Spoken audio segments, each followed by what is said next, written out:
రుక్మిణి గారు, మీరా బాబు? అది లోపల పూజలు జరుగుతున్నాయి కదా, ఉక్కగా ఉంది, అందుకే బయటికొచ్చి నిలబడ్డాను. మీరెందుకు బయటకు వచ్చారో నేను అడగకుండానే చెప్తున్నారంటే విషయం వేరే ఏదో ఉంది. ఏంటి? అది ఏం లేదు పోండి, ఏం లేదు. మీ మొహంలో చింత నాకేదో ఉందనిపిస్తుంది. నిజం చెప్పండి, ఏమైంది? ఏమని చెప్పాలి? పెనుగాలి వచ్చి తల మీదున్న చూరుని ఎగురేసుకుపోతే ఈ ఇంటికి బయటికి వ్యత్యాసం ఉంటుందా? మీకు చాలా చోట్ల పెద్ద పెద్ద వాళ్ళు తెలుసు కదా, అలా అయితే నాకు సాయం చేస్తారా? అయ్యో, మీ ఇంట్లో అన్నం రుణం నా మీద ఉంది. సహాయంగా కాదు, కర్తవ్యంగా చేస్తాను. చెప్పండి. ఎదిగొచ్చినా వయసుకొచ్చినా ఆడపిల్ల ఉన్న ఇల్లు మాది. ఈ ఇంట్లో మగవాడు లేకపోతే పిచ్చుక కళ్ళు గద్ద కళ్ళుగా మారిపోతాయి. మా ఆయన లేకుండా నాకు కాళ్ళు చేతులు ఆడట్లేదు. ఏంటి, మునియప్ప ఇంకా ఇంటికి రాలేదా? మీరావిడ అడిగినప్పుడు వస్తారు ఫోన్ చేశారని ఎందుకు అలా చెప్పారు? శాంతమ్మ పాపం మనవరాలి పెళ్లి సంతోషంలో ఉంది. ఆవిడ సంతోషాన్ని నేను చేతులారా తీసినట్టుంటుంది కదా, అందుకే ఈ విషయం ఆవిడికి తెలియకూడదని నవ్వుతూ తిరుగుతున్నాను. ఆయన ఎక్కడున్నాడో ఎలా ఉన్నాడో ఏమీ తెలియదు. దయచేసి మా ఆయన్ని వెతికి పెట్టండి. అయ్యో, మీరేం కంగారు పడకండి. ఆయన ఫోటో ఏదైనా ఉంటే ఇవ్వండి. మారేగుడి, ఆ పక్క లొకేషన్స్, పోలీస్ స్టేషన్ అన్ని చోట్ల వెతుకుతాం. ఆయనకేం అయ్యి ఉండదు, దారి తప్పుంటారంతే. మీరు దిగులు పడకండి, వస్తారు. మీ మాటలు వింటుంటే ఆ దేవుడే భరోసా ఇస్తున్నట్టుంది బాబు. మీకు పుణ్యం ఉంటుంది. నా భర్తను వెతికి పెట్టు బాబు. సరే సరే, మీరు అలా దండం పెట్టకూడదు. మారేగుడిలో ఆఖరి రోజు ఏం జరిగింది? మా విషయంలో వేరే ఏదో జరిగింది. వెళ్ళిన మునియప్ప ఇంకా రాలేదంటే దీనికంతా ఒకే కారణం ఉండొచ్చా?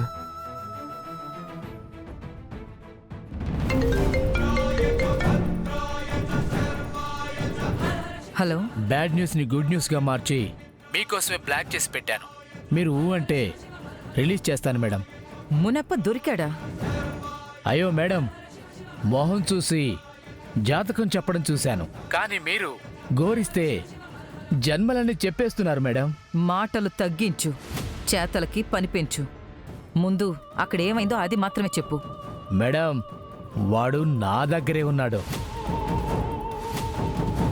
వాడు గనక తప్పించుకోవాలని కల్లో ప్రయత్నం చేసినా వేట కుక్కల గుంపుకి చిక్కిన జింకలాగా అయిపోతావని చెప్పాను. కానీ ప్రతిసారి ఏదో ఒకటి జరిగినట్టు మళ్ళీ జరిగిందంటే వేట కుక్కల గుంపుకి చిక్కే జింకవి నువ్వే అవుతావు, గుర్తుపెట్టుకో.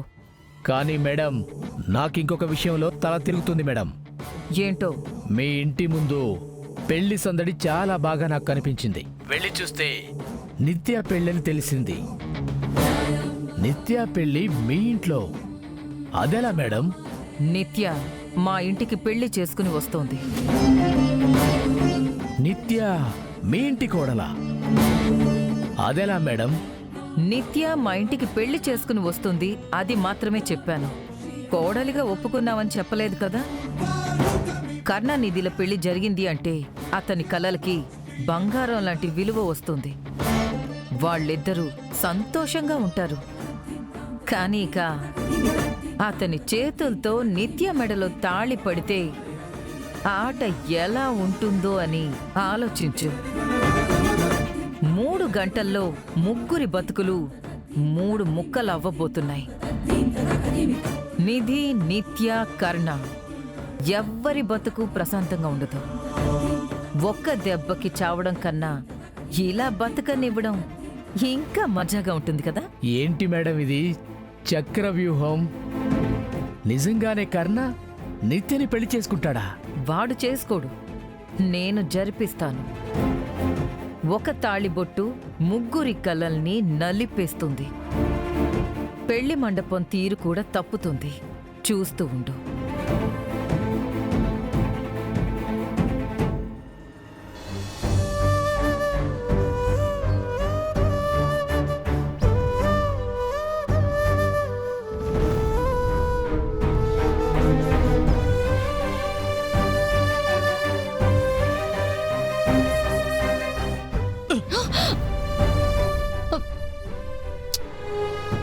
ఏదో ఆలోచిస్తున్నట్టుందేంటి నా మరదలు?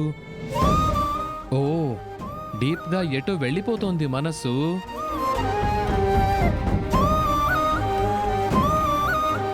రేపటి నుంచి అక్క నాతో ఉండదు కదా. తను లేకపోతే ఇల్లంతా ఖాళీగా ఉంటుంది. తను లేకుండా ఎలా ఉండాలని ఆలోచిస్తున్నానంతే.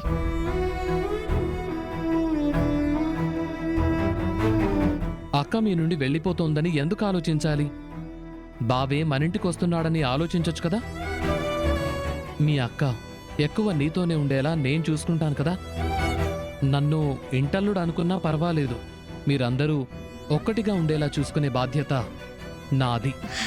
థ్యాంక్ యూ బావా. అక్క మిమ్మల్ని పొందడానికి పుణ్యం చేసుకుంది. అక్కకి తగినవారు మీరు. ఆబ్వియస్లీ మీ అక్కకు తగిన వాడిని నేను. కానీ మా మరదలికి తగినవాడు ఎలా ఉండాలన్నదే నా ఆలోచన. ఆ,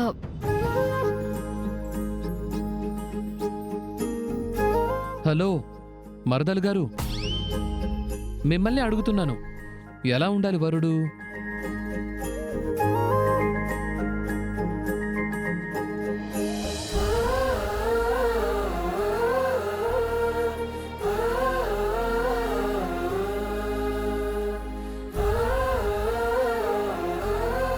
జెంటిల్‌మ్యాన్ లా ఉండాలి. ఆయన నవ్వితే నా చుట్టూ ఎంత చీకటున్నా వెలుగైపోవాలి. ఆయన మంచితనానికి నేను మాత్రమే కాదు, ఈ లోకమే తల వంచుకోవాలి.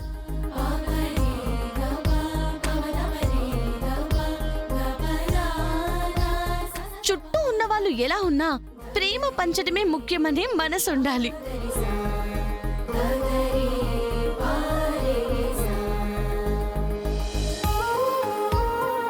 నన్ను కాపాడడానికి ఈ లోకానికే ఎదురు నిలబడే ధైర్యం ఉండాలి. మీరు నా జీవితాన్ని కంట్రోల్ చేయండి, నాకు బాధ లేదు. ఎందుకంటే ఆ హక్కు మీకుంది. కానీ నిధి జీవితంలో ఏం చేయాలో చెప్పే అధికారం మీకు లేదు. ఇన్ని గుణాలుంటే అతను పర్ఫెక్ట్ వరుడు మాత్రమే కాదు, పర్ఫెక్ట్ మనిషి కూడా. ఓ అలా అయితే సూపరే. ఈసారి దీపావళికి పటాకులు అక్కర్లేదు. ఎన్ని క్వాలిటీస్ ఉన్న వరుడు దొరికితే చాలు. నీకదే దీపావళి. మరి నేనంటే ఊరికేనా? ఎన్ని క్వాలిటీస్ ఉంటే అక్క కూడా ఊ అంటుంది. మేం దీని గురించి మాట్లాడడం స్టార్ట్ చేసినప్పుడే వరుడు ఎలా ఉండాలో ఒక పడిక వేసుకున్నాం. అప్పుడే తెలిసింది నా లిస్టు తన లిస్టు సేమ్ టు సేమ్ ఉన్నాయని. మేమిద్దరం అప్పుడే డిసైడ్ అయిపోయాం, ఇద్దరికి ఒకటే గుణాలున్నవాడు దొరకాలని. ఓ అంటే ముందే లిస్ట్ అంతా వేసుకుని చెక్ చేసి ఆ పైన పాస్ చేశారా? పాస్ అయినందుకే కదా అక్క మిమ్మల్ని ఒప్పుకుంది. కానీ నువ్వు అబ్బాయిని వెతుక్కోకముందే నీ అక్క నన్ను వెతుకుంది చూడు. ఇప్పుడు నీ కలలకు తగ్గట్టే నీకు వరుడు దొరకాలన్నదే నా ఆశ. అలాగే ఉన్నారు. రేపే ఆయన నా కలల నుండి బయటకొస్తారు, చూస్తూ ఉండండి.